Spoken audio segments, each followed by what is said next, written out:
अर्ज किया या रसूलल्लाह, जब तक आपका बनफ्से नफीस जियारत ना कर लूं मदीना छोड़ के नहीं जाऊंगा। ख्वाब में तो बहुत बार जियारत की है, दिन गुजरते रहे मगर जियारत का शर्फ हासिल नहीं हुआ। तो शिकायत के अंदाज में फिर ये नात के अशार लिखे, वो सूए लालाजार फिरते, तेरे दिन है बहार फिरते, कोई क्यों कर पूछे तेरी बात रजा, तुझसे कितने हजार फिरते। ये नात के अशार लिखने के बाद नींद लगी, किसी बेदार करने वाले ने बेदार किया।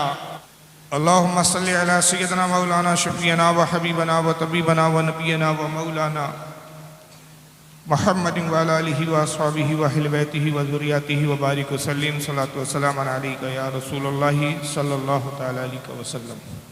इससे कबल कि मैं अपनी तकरीर के आगाज़ पर आऊँ, अपने तकरीर का आगाज़ करूँ, चंद बातें ज़रूरी समझता हूँ कि मैं उस पर बयान करूँ, इसलिए कि ये एक ज़िम्मेदार स्टेज है, ज़िम्मेदार उलमा है, और ज़िम्मेदार उलमा वो जो ज़िम्मेदार जमात के अफराद हैं। नाते पाक पढ़ना और नाते पाक सुनना एक बहुत ही कार अजीब और बेहतरीन अमल है। आपको मालूम होना चाहिए कि नाते पाक पढ़ना किसकी सुन्नत है और उसको सुनना किसकी सुन्नत है। सही बुखारी शरीफ की हदीस है कि अल्लाह के नबी सल्लल्लाहु अलैहि वसल्लम की बारगाह में हज़रत हस्सान इब्न साबित, जो रसूलुल्लाह के जलील क़द्र साहबी है, फसाहत और बलागत पर उबूर रखते थे, ज़बान के धनी थे, अरबी ज़बान पर उबूर और माहरात का इल्म और कबाइल की मालूमात बहुत वसीतर थी उनकी। बारगाह रब्बुल इज़्ज़त में हाजिर होते अर्ज़ करती या रसूलल्लाह, मैंने आपकी शान मर्तबत में, आपकी शान आला में नात के चंद अशार कहे। जब हुजूर की बारगाह में अर्ज़ किया कि या रसूलल्लाह, मैंने आपके लिए नात कही है, तो आका सल्लल्लाहु अलैहि वसल्लम ने ये बताने के लिए कि नात पढ़ना कितना अजीम कारह अजीम है, कितना अजीम काम है, कितनी बेहतरीन इबादत है, तो अमली तौर पर जिस चीज़ का आपने मुज़ाहरा किया वो ये था कि हुजूर मिंबर पे बैठे थे। जब हज़रत हस्सान आए तो सरकार मिंबर अक़दस से ज़मीन फ़र्श पर तशरीफ़ लाते हैं, मिंबर अक़दस को खाली फरमा दिया और हस्सान का हाथ पकड़ के फरमाया, हस्सान हमारे मिंबर पे तशरीफ़ रखो। सुभान अल्लाह, सुभान अल्लाह। गोया आका ने बताया कि मेरी मदखानी जो करते हैं उसको अल्लाह का रसूल मिंबर पे बिठा के बुलंद कर दिया करता है, और खुद आका फर्श ज़मीन पर तशरीफ़ फरमा होकर नात को समात करते और हज़रत हस्सान मिंबर रसूल पर बैठकर सरकार की हम्दो सना हुजूर की तारीफ बयान करते। तसव्वुर में अगर आप उस बज़्म में जाएं, मस्जिद नबी का समा है, मिंबर नबी है, वो मस्जिद नबी जिसके बारे में आका कहते हैं कि दिगर दुनिया की मस्जिदों में एक रकात नमाज पढ़ना, मेरी मस्जिद में एक रकात 70 दर्जे ज़्यादा फजीलत रखता है। आसानी से ये समझ ले कि आपने अपनी मस्जिद में एक जुमा पढ़ा, एक जुमे का सवाब मस्जिद नबी में जुमा पढ़ने की सादत आपको मैसर आई, गोया 70 जुमे का आपके नामे अमाल में सवाब लिखा जाता है। ये मस्जिद नबी की शान और अज़मत, ऐसा मुक़द्दस मकाम देखे कितना मुक़द्दस है। मद्दाह रसूल, नात खान रसूल जिस मकाम पे जलवागर है वो मिंबर रसूल है, जिसको सहाबा चूमते हैं और उसकी गर्द गुबार को अपने आंखों का सुरमा बनाते हैं। और बज़्म कितनी मुबारक है, पढ़ने वाला सहाबी रसूल है और नात सुनने वालों में अबू बकर सिद्दीक है, उमर फारूक है, उस्मान गनी है, मौला कायनात अली मुर्तज़ा है, साद इब्न अबी वक्कास है, अबूद इब्न जर्रा है, हज़रत तलहा अंसारी है, हज़रत ज़ुबैर इब्न अव्वाम है, जलील क़द्र साहबा, जन्नती साहबा जिसमें का हर फर्द जन्नत में जाना जिसका लाजमी है, जो जन्नती है, जन्नतियों की जमात है, जन्नती नाद पढ़ रहा है, और उन तमाम जन्नतियों का सरदार आका सल्लल्लाहु अलैहि वसल्लम खुद उस बज़्म में जलवागर है, गोया शम्मे नबुवत है और सारे परवाने मौजूद है। ऐसी अजीम बज़्म न कायनात ने इससे पहले कभी देखी, न क़यामत तक ऐसी बज़्म देखेंगे। उस मिंबर पे बैठ के हज़रत हस्सान बड़े अदब के साथ अर्ज करते हैं कि वह अहसनु मिनका लम तरा क़त्तु ऐनी व अजमलुका मिन तलिदिन निसाउ खुलिक़ता मुबर्रअन मिन कुल्लि ऐबिन कअन्नका क़द खुलिक़ता कमा तशाउ। अर्ज करते हैं कि अल्लाह के रसूल आपकी क्या शान बयान करें हम। हुजूर आपकी शान का ये आलम है कि किसी आंख ने आपसे ज्यादा हसीन चेहरा देखा ही नहीं है। कायनात में आपसे ज्यादा हसीन आज तक कोई पैदा हुआ ही नहीं है। आज यूसुफ भी उनकी गुलामी में है। तुमने देखा जुलेखा हमारा नबी, सब चमक वाले उजलों में चमका किए, अंधे शीशों में चमका हमारा नबी। अल्लाह के नबी किसी आंख ने आपसे ज्यादा हसीन नहीं देखा और किसी औरत ने आपके जैसा हसीन और जमील बच्चा पैदा ही नहीं किया। खुलिक़्ता मुबर्रअन मिन कुल्लि ऐबिन, अल्लाह के नबी अल्लाह ताला ने आपको हर ऐब से पाक पैदा फरमाया। आपकी जात में कोई ऐब नहीं। वो कमाल हुस्न हुजूर है कि गुमान नक्श जहां नहीं। यही शम्मा वो है कि जिसमें धुआं नहीं। ये शम्मा, यही शम्मा खार से दूर है। यही शम्मा है कि जिसमें धुआं नहीं। यही गुल खार से यही फूल खार से दूर है। यही शम्मा है कि जिसमें धुआं नहीं। आपको अल्लाह ने बेऐब पैदा किया, कोई ऐब आप में है ही नहीं। हर शेर पे सरकार तस्दीक फरमा रहे हैं। और फिर आखिरी शेर अकीदे अहले सुन्नत की इतनी बेहतरीन तर्जुमानी शेर हजरत हसन कह रहे हैं। गोया ये कौल हजरत हसन का है, हदीस मौकूफ है, मगर सरकार का सुकूत इसको हदीस मरफू करार दे रहा है। अब ये बात रसूल की हो गई, रसूल ने तस्लीम भी किया, कबूल भी किया, तारीफ भी की, दाद भी दी। वो क्या कि अल्लाह के नबी आपको अल्लाह ने हर ऐब से बेऐब पैदा किया, हर ऐब से पाक पैदा किया। कअन्नका क़द खुलिक़्ता कमा तशाऊ, अल्लाह के रसूल अल्लाह ने आपको ऐसे पैदा किया जैसा खुद आप पैदा होना चाहते थे। अल्लाह ने आपको आपकी मर्जी के मुताबिक पैदा। कायनात में कोई आज तक ऐसा पैदा ही नहीं हुआ जिसको उसकी मर्जी के मुताबिक पैदा किया। हमारी पैदाइश ही तो रब तबारक व तआला ने हमसे नहीं पूछा कि तुम्हारी रंगत कैसी हो, चेहरा कैसा हो, नाक कैसी हो, तुम्हारे बाल कैसे हो, तुम्हारी जो है जिस्म की साख्त कैसी हो, किस कबीले में पैदा होना चाहते हो, किस खानदान में पैदा होना चाहते हो, कौन से वालिदैन तुम पसंद करते हो, नहीं पूछा गया। रब की मर्जी थी, जहाँ चाहा, जिस कबीले में चाहा, जिस खानदान में चाहा, जिस इलाके में चाहा, जिस रंग और रूप के साथ हमें पैदा करना उसने मकसूद फरमाया, उस रंग रूप के साथ हमें पैदा कर दिया। मगर रसूलुल्लाह की शान क्या है? खुदा की रजा चाहते हैं तो आलम, खुदा चाहता है रज़ाए मोहम्मद। ए महबूब, जैसा तुम पैदा होना चाहते हो वैसा हम तुम्हें पैदा करें। और फिर हदीस के अल्फाज है कि जब शेर का सहाबा ने सुभान अल्लाह के नारे बुलंद किए, जबान पर मरहबा और सुभान अल्लाह था। सरकार तशरीफ फरमा है, हुजूर इतने खुश हुए कि खड़े हुए और अपनी चादर अक़दस हज़रत हसन को उड़ाते हैं। और चादर अक़दस हज़रत हसन को लेकर क्या दुआ की? हाथों को उठाया, कहा परवरदिगार हसन के मुंह को सलामत रख, हसन के दहन को सलामत रख।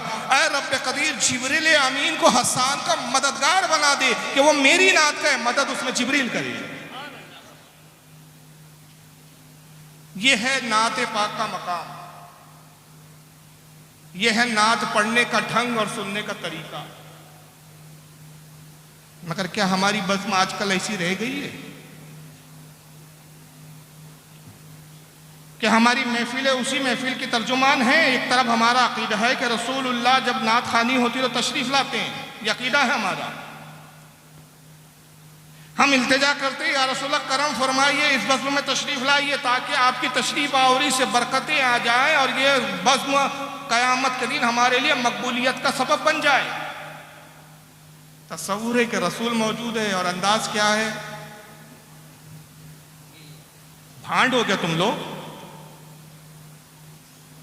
माइकल लाल को मैं चैलेंज करता हूं, कोई माइकल लाल बता दे कि हुजूर की बारगाह में जब नात पढ़ी जाती थी, नात खाओं में बहुत सारी फहरिस्त आती है, मुहद्दिसीन ने उन नात खानों के नाम लिखे हैं। ज़्यादा दूर मत जाइए, अरबी किताबें आपके बस की नहीं है तो कम अज़ कम मदारिजुन नबुव्वत शाह अब्दुल मुहद्दिस देहलवी की पढ़ लीजिए, उर्दू तर्जुमा आ चुका है। इमाम कस्तलानी की अल-मवाहिबुल लदुनिया पढ़ लीजिए, इमाम ज़रकानी की शरहुल मवाहिब पढ़ लीजिए, इमाम जो है बुरहानुद्दीन हलवी की सीरतुल हलविया पढ़ लीजिए। यहाँ से वहाँ तक बेशुमार सीरत की किताब किताबें और जहाँ जिन सीरत और निगारों ने, जिन मुहद्दिसीन ने, जिन उलमा ने हुजूर की सीरतें लिखी, वहाँ हुजूर के उन असहाब का जिक्र किया कि हुजूर की बारगाह में नात कहने वाले कौन से सहाबी थे। उनमें हज़रत हसन का नाम आता है, हज़रत अबू बकर सिद्दीक का नाम आता है, हुजूर के चचा हज़रत अब्बास का नाम आता है, मौला कायनात अली मुर्तज़ा का नाम आता है, ज़ैद इब्न हारिस का नाम आता है। ये वो मद्दा खान रसूल है जो नबी की बारगाह में नात लिखते थे और हुजूर को सुनाते थे।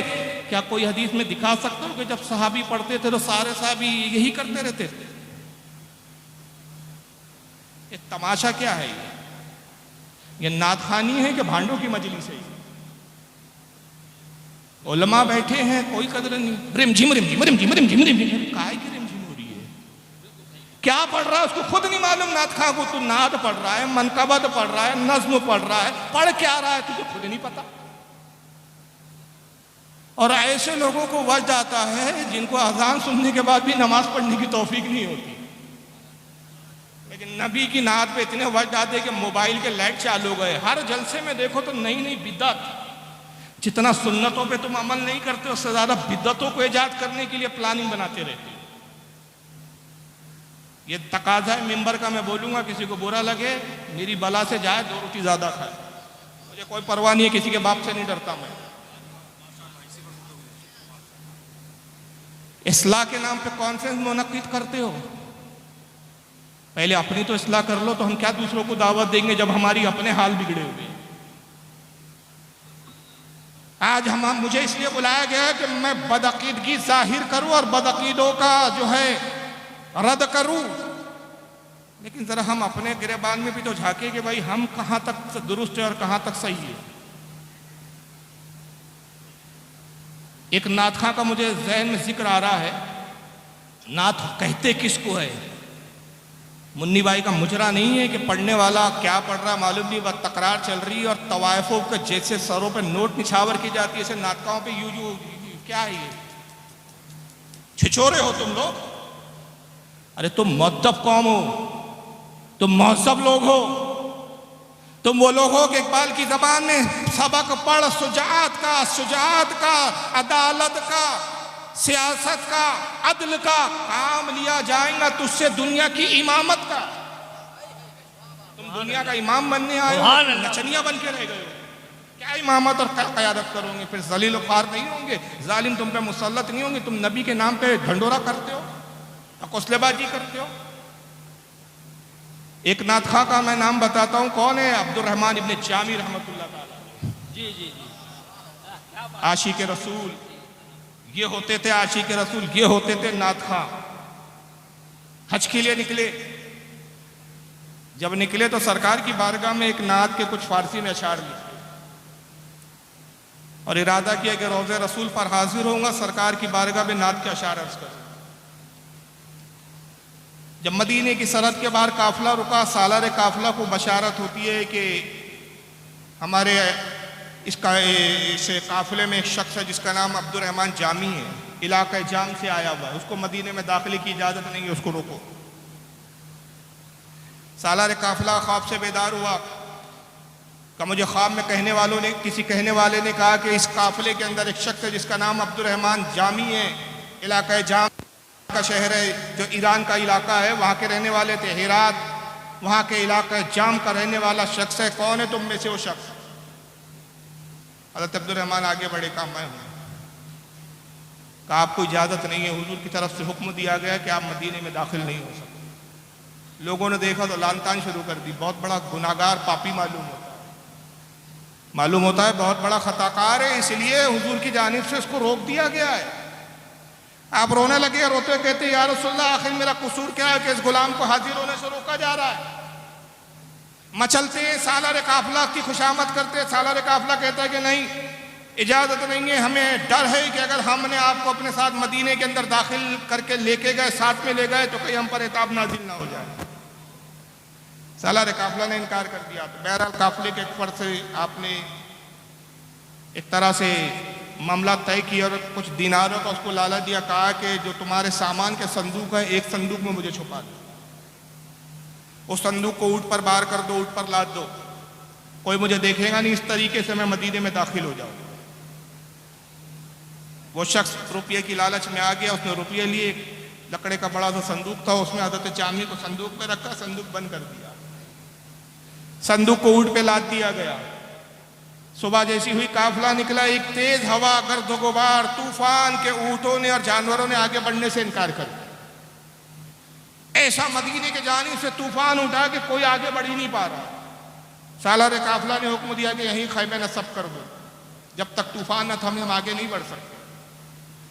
बहरहाल रुक गए, रात का वक्त आया, फिर ख्वाब में बशारत होती है और फिर कहा जाता है कि अब्दुल रहमान संदूक में बंद है, फुला संदूक को खोलो, उसके अंदर छुप कर आ रहा है, पोशीदा आ रहा है। संदूक खोला गया तो अब्दुल रहमान, मैं कहता हूं अब्दुल रहमान नहीं थे, इश्क व मोहब्बत का एक पैकर था जो संदूक में कैद था और बाहर आजाद हुआ। लोग अभी भी यही समझ रहे हैं कि साहब बहुत बड़ा पापी है, देखो छुप के जाना चाहता है, तब भी रोका गया। अब्दुल रहमान जामी रहमतुल्लाह अलैह रोते, पूरी रात रोते, या रसूलल्लाह मुझ गुलाम को क्यों रोका जा रहा है, सरकार मेरी क्या खता है, मुझे माफ कर दो। इतना रोए कि रोना रसूलुल्लाह की बारगाह में कबूल हो गया। इस सालार काफिलों को बशारत होती है, सरकार बनफ्स नफीस तशरीफ लाते हैं और कहते हैं कि अब्दुल रहमान को आने दिया जाए। अर्ज़ के या रसूलल्लाह पहले क्यों रोका जा रहा था? फरमाया इसलिए कि अब्दुल रहमान ने हमारी मोहब्बत में एक ऐसी नात लिख कर लाई है कि अगर वो नात हमारी कब्र के पास आके पड़ता तो उस नात की कैफियत का यह आलम होता कि हमें अपनी कब्र मुबारक से बाहर जाहिर होना पड़ता, इसलिए रोका जा रहा था। मगर अब्दुल रहमान ने इतना रोया कि हमें उस पर रहम आ गया, लिहाजा अब्दुल रहमान को इजाज़त दी गई। और जब इजाज़त, तब लोगों ने जाना कि अब्दुल रहमान किस आशिक के सादिक का नाम है, किस आशिक के रसूल का नाम है। और लोगों ने दस्तबोसियाँ शुरू कर दिया। आपने कहा मैं गुनाहगार हूँ, मेरे हाथ को न चूमो, मुझे तो रसूल की बारगाह में जाने दो, काश ये ज़िंदगी रसूल की कदमों पर कुर्बान हो जाए। और आप बिलखते हुए, रोते और तड़पते हुए रोज़े रसूल पर जाते, और वो जब नात के अशार पढ़ते हैं, उलमा फरमाते हैं कि वो असर हुआ, सारी महफिल में वजतारी हुआ, रोज़े रसूल को जुम्बुश हुई, कब्र मुबारक शक होती है, बनफ्स नफीस सरकार तशरीफ लाते हैं। अब्दुल रहमान अपने जामी को उठाते हैं, पेशानी को सरकार बोसा देते, अब्दुल रहमान कदमों में गिर जाते, कहते अब्दुल रहमान तेरा ये नात कहना हमारी बारगाह में कबूल कर लिया गया और तुझे अब हमारी बारगाह से बशारत दी जाती है, अब्दुल रहमान अब जाओ, अगले साल फिर लौट कर। हज़रत अब्दुल रहमान जब तक क़याम रहा मदीने में, रात चले गए, जब आखिरी सलाम के लिए आए फिर वही आवाज़ है, अब्दुल रहमान जाओ, अगले साल फिर लौट कर। अगले साल फिर आए, फिर सलाम अर्ज किया, फिर जवाब आया, फिर रुखसत के टाइम सलाम करते, फिर जवाब आता है अब्दुल रहमान जाओ, फिर आओ। 2 बार 3 बार, बाद उलमा ने लिखा कि 33 मरतबा मदीने मुनव्वरा आना और जाना रहा। और जब 33वें बार आए, सलाम किया, अस्सलाम वालेकुम या रसूलल्लाह, जवाब आया वालेकुम अस्सलाम। और फिर ये नहीं कहा गया कि अब्दुल रहमान जाओ और लौट कर आओ। फिर दूसरी बार सलाम करते, अस्सलाम वालेकुम या रसूलल्लाह, फिर सरकार कहते वालेकुम अस्सलाम अब्दुल रहमान। मगर ये जवाब नहीं आता कि जाओ और लौट कर आओ, तो खुद ही अर्ज करते या रसूलल्लाह हर बार इरशाद होता था कि जाओ लौट कर आओ, सरकार इस बार इरशाद गिरामी नहीं हुआ। आका ने फरमाया अब्दुल रहमान ये तेरी और मेरी आखिरी ज़ियारत है, अब मैदान हश्र में हमारी मुलाकात हो। ये आशिक होते थे, किस अंदाज में नातें पढ़ी होंगी उन्होंने, किस अंदाज में आला हजरत ने नात पढ़ी होंगी, तो किस अंदाज में आजीजी की होंगी। वो सुबह लालाजार फिरते हैं, तेरे दिन है बहार फिरते हैं, कोई क्यों कर पूछे तेरी बात रजा, तुझसे कितने हजार फिरते हैं। वो कुत्ते नहीं है, वो लफ्ज है कित्ते, इसला कर ले आप। वो क्या लफ्ज है? कित्ते, कितने की तस्कीर है कित्ते, कुत्ते पढ़ते हैं लोग उसको, कुत्ते नहीं हो कित्ते है, तुझसे कितने हजार फिरते, तेरे जैसे लोग कई सैकड़ों आशिक फिर रहे हैं। अर्ज किया या रसूलल्लाह जब तक आपका बनफ्स नफीस ज़ियारत ना कर लूं मदीना छोड़ के नहीं जाऊंगा। ख्वाब में तो बहुत बार ज़ियारत की है, दिन गुजरते रहे मगर ज़ियारत का शर्फ हासिल नहीं हुआ, तो शिकायत के अंदाज में फिर ये नात के अशार लिखे, वो सुए लालाजार फिरते, तेरे दिन है बहार फिरते, कोई क्यों कर पूछे तेरी बात रजा, तुझसे कितने हजार फिरते। ये नात के अशार लिखने के बाद नींद लगी, किसी बेदार करने वाले ने बेदार किया, अहमद रजा उठो सरकार तशरीफ फरमा। देखा कब्र मुबारक शक हुई, सरकार बनफ्स नफीस सामने खड़े। तो ये वो आशिक थे नात खां के जिनके इश्क की बुनियाद पर इन्हें तो ज़ियारत हुई, इनके सबब और लोगों को भी सरकार की ज़ियारत हुई।